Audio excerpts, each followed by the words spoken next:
Yes, nikianza na gazeti la Mwanaspoti, habari kubwa ni kuhusiana na dabi ya Kariakoo. Wanasema ile siku ndo leo, siku ambayo mchezo wa dabi ya Kariakoo ulipangwa kupigwa baada ya kuahirishwa takriban mara mbili, Machi 8, 2025 kisha Juni 15, 2025 na sasa umepangwa Juni 25 mwaka 2025 ikiwa ndio siku ya leo majira ya saa 10 kamili, Young Africans akiwa mwenyeji, Simba Sports Club akiwa ni mgeni pale uwanja wa Benjamin Mkapa. Majira ya saa 11 kamili kitakwenda kupigika. Ikumbukwe Young Africans wanatumia mfumo wa 4-2-3-1 huku Simba Sports Club wakitumia pia mfumo huo wa 4-2-3-1. Ni leo makocha wawili wanakutana, Fadlu Davids dhidi ya Hamdi Miludi. Hamdi Miludi hajawahi kucheza dabi. Fadlu Davids hii inakuwa dabi yake ya 3 huku dabi 2 akipoteza. Je, hii ya leo itakuwaje? Ikumbukwe hii ni mechi ya mwisho ya kiporo ambayo ilikuwa ni namba 184 baada ya ligi kumalizika raundi 30 mnamo Juni 22 mwaka huu 2025. Sasa kilibaki kiporo cha Simba Sports Club dhidi ya Yanga, yani kiporo cha dabi ya Kariakoo baada ya kuahirishwa kutokana na migogoro mbalimbali. Sasa mchezo huu umekuwa na hadhi ya finali kwa sababu ni mchezo ambao atakayedondosha alama kwa namna yeyote anamruhusu mwenzie kwenda kubeba kikombe. Simba Sports Club ana option moja tu ama chaguo moja tu la kupata pointi 3 katika mchezo huu. Young Africans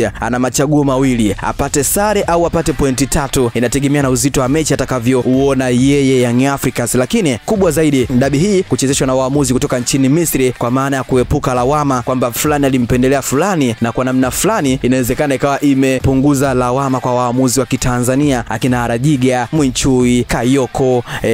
Wamekuwa wakilalamikiwa sana kwamba kuna matukio anayofanya kwenye dabi ya kuonekana anapendelea upande mmoja, lakini leo ndio leo maamuzi anatoka nchini Misri. Huyu huwezi kumuonga milioni 10 wala milioni 20 akupe penalty ama akupe nini, pambana kadri ya uwezo wako. Hivyo basi watu watakuwa wakicheza huku kombe liko pale juu, na ni mechi ambayo inatarajiwa kuwa na msisimko mkubwa licha ya kuwepo kwa story kwamba Simba Sports Club inawezekana wasitokee leo, na hii ni mara baada ya kutotokea jana kwenye mkutano wa waandishi wa habari pale Benjamin Mkapa kwa ajili ya kuweza kuzungumza kuelekea mchezo wa leo. Hawajatokea pale na mazoezi ya mwisho hawajafanya kwa Mkapa, lakini stories zilizopo ni kwamba hawachezi mchezo wa leo, japo pia za chini zinasemekana kwamba wanafanya mazoezi na wanajiandaa kweli. Huenda wakaingia nusu saa kabla ya mchezo, manake hata mahojiano na vyombo vya habari wasifanye.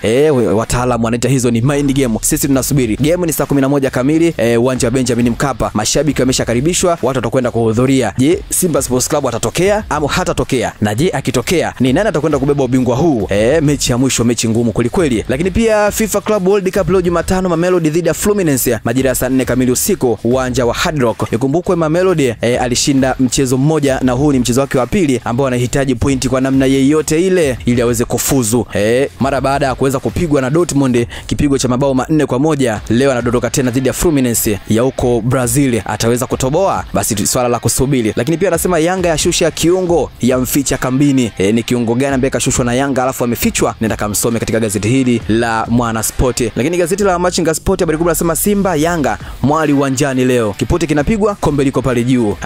Vita ni kubwa sana. Leo tutakwenda kushuhudia vita za maeneo mawili, washambuliaji dhidi ya mabeki, lakini pia eneo la kati viungo wakiweza kusumbuana, kila mtu akihakikisha eneo lake linakuwa liko sawa, lakini pia anapushi mashambulizi kwenda mbele.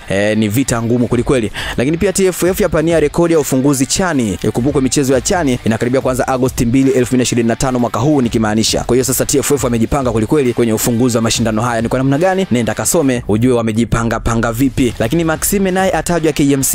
Ikumbukwe KMC kwa sasa iko chini ya kocha wa muda mara baada ya kumuondosha Kalimangonga Ongala na sasa ikawa iko chini ya kocha muda mpaka inamaliza msimu huu 2024-2025. Hivyo basi Maxime naye anatajwa kwenda kutua pale KMC kama kocha mkuu wa timu hiyo. Ni swala la kusubiri. Lakini pia Fountain Gate Prisons kibaruani kubaki ligi kuu. Ikumbukwe hawa ni wale wa 13 na 14 ambao wao watatoka kucheza playoff ili mmoja aweze kubaki ligi kuu, mmoja akacheze na mtu aliyopo ligi ya championship ili wakichuana atakayeshinda hapo ijulikane kama huyu anapanda au huyu anabaki namna hiyo. Lakini pia Coastal ya Koma kumbakisha Lawi. Lameki Lawi ikifika wakati wa usajili anatajwa sana kwenda Simba au Yanga. Raundi iliyopita alitajwa kwenda Simba au Yanga, akaenda kwenye majaribio Uturuki, majaribio ya Kagoma, akarudi akaenda kupiga Coastal Union. Safari hii tena stories zimeanza, Lameki Lawi Simba Yanga, Simba Yanga, Simba Yanga, lakini Coastal wanasema tunapambana kumbakisha kijana wetu. Niseme sana ziada. Jina langu ni Hamza Saif, Instagram I am Hasej. Usisahau subscribe, kulike, kushare na comment wa kwanza kupata taarifa hizi video ambazo zinakuwa zimejitokeza.